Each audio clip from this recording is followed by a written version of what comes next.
Hello everyone, this is Kathy from the Daily Marker. How are you today? I created a shaker ornament. It's part of Hero Arts Blog Hop to celebrate their beautiful new catalog, and I used some of their new goodies for this shaker ornament. Hero Arts came out with this beautiful new stamp set of angels. There's small ones, and then there's this nice tall one. I love it. And it was really fun to color. So you can see the angel stamp set right there on the top, and that's what I'm going to be using. And I stamped her in some beige ink, and I used some colored markers. But I want to talk about the shaker. First, I put one of my circle dies in the center of their ornament die to create a border for my shaker card, and then I cut it with acetate. Well, I did the border with foam twice, and then I glued those two layers of foam together, and then I used some acetate on top of that. And I'm kind of bouncing around with that because I like to give it a long time to dry. I put an acrylic block on top, and I give it like an hour, even though Glossy Accents dries quickly. So I stamped a bottom, and this is my top, and then I have another frame that I cut the way I showed you with the two dies, and then I'm going to show you how I finished off my shaker card, and then a little bit of my colored pencil coloring. So I have a marker here. You can use any color, of course, and I'm just doing a rough color, quick scribble color on this frame. This is going to go on top of my shaker ornament, and I'm using the chisel end to cover all those white edges. I really want to take the time to do this because the finished bits like this really make your finished product just look better. Now this is the back of the ornament, the base of the ornament, so I'm taking that chisel end around that as well, just to give it a nice finished look. So I'm taking my time, I'm doing that. Now I have some Copic blending solution and a textured rag, and I'm just prancing that around the frame of this ornament. Always put the lid on that, and then I'm going to set this aside to dry. Once it's dry, I'll use some Glossy Accents to glue it on the top of my shaker ornament. Now let's work on the bottom, the background. So I have this beautiful new stencil. It's so fun and graphic, and I love it. So I'm putting some washi tape down to hold it in place, and I have some Salty Ocean Distress ink, and you basically can just throw that color on there. So I'm just working that into this tighter areas, taking my time. You could use any color, and this is going to be the background. I really want to fill my ornament with Hero Arts gorgeous sequins mix.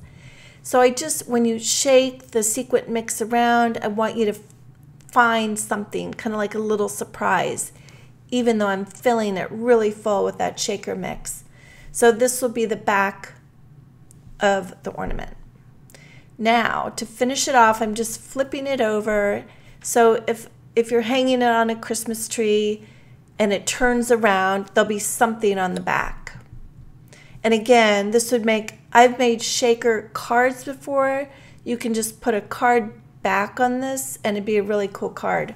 You could use it for a wine tag, on a wine bottle, there's on a present, so many different things.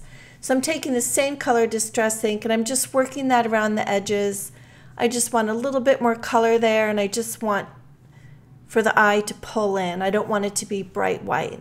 Super easy. So notice I'm just leaving a little area in the center white, and then I'll use my Glossy Accents and glue that on. Before I do that, there's a bow in this ornament die cut ornament die cut set, a little bow, and there's little toppers to put on top of the ornament. So I'm just going to be putting that there. Just want to get that ready. And I decided to put some of this Salty Ocean Distress ink on the edges of this ornament. It just gives it a little bit more of a rich look on top of the Copic marker. See how it just kind of made it jump a little bit. Sorry for my head there. So now I'm going to glue that down. Well, wait a minute. Now this bag is full of sequins. I love it. I love the mix. There's some iridescent sequins in there. There's a mix of different sizes and some seed beads. And I want this really full. So I'm just pushing the sequins around, making sure that the frame will fit. And now I'm adding glossy accents. Be careful. You want it to kind of be more on the edge. And then I put that down and I put the stamp block on top, and I'm going to put that aside and give it a long time to dry. And while I'm doing that, I'm finishing up my angel here. Now, once a month I get together sometimes with a few women to color, and so I did this angel when I was away from my camera, so I couldn't film that. But actually I just recently did a flower that I did the same way as I did this dress. All I used was some gray colors. I used the illustration as my guide, and I just pretty much traced those lines, brought in some darker lines, softened them, and just the gray against the white. It's just a really cool look. Now I'm just adding a little bit of color on the wings, and first I go in with a darker color and then I soften that. One thing to note, I know when you first look at this angel, she's intimidating looking. But if you color it the way I'm coloring the wings and just in the nooks and crannies on the dress, it's really not intimidating. There's a lot of detail in that wing, but as you can see, I am not coloring. There's like layers of feathers. I am not doing all those feathers. I'm only doing the edges, and it looks fine. So you don't need to spend a ton of time on those wings coloring every little bit of petal. You just want the wings to look like, just not to stand out, just to be a part of the angel, if that makes sense. So I'm just bringing in some darker color in the nooks and crannies here, and on the top, I'm kind of focusing more on the top of the wings, a darker color, and then just kind of letting it soften out. So again, this could have been intimidating to color, but it doesn't have to be.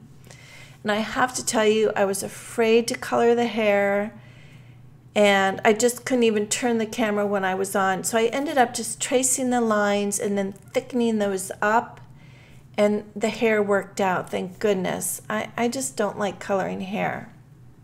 Now, for this top of the ornament, they have 3 different tops. I love how it looks like a real ornament top. I embossed it twice with some silver embossing powder, and I'm just gluing it on the top of my ornament.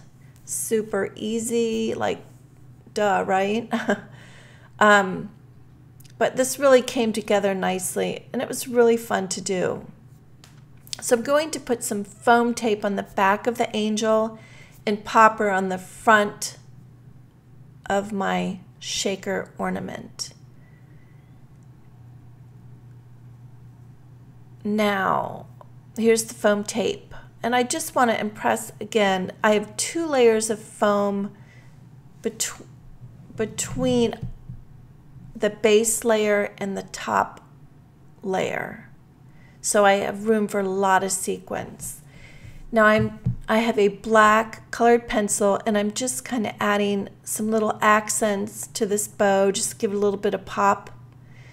And normally I wouldn't even use black here, but it actually came out, it just added that little extra. And then I glued some of the sequins that are inside on the center of the bow, and then I'm just using glossy accents to attach that. I thought I'd keep it really clean. I considered doing a word die on top of this, but I just decided just to keep the angel as a focus. For the flowers, I didn't, on her headband, I just colored little circles because the ink was so light I couldn't see it. And you just want to give the impression of a headband. It doesn't need to be perfect. So thank you for watching. A thumbs up if you like this. And if you're new, I'd love for you to subscribe. Have a great day. Bye.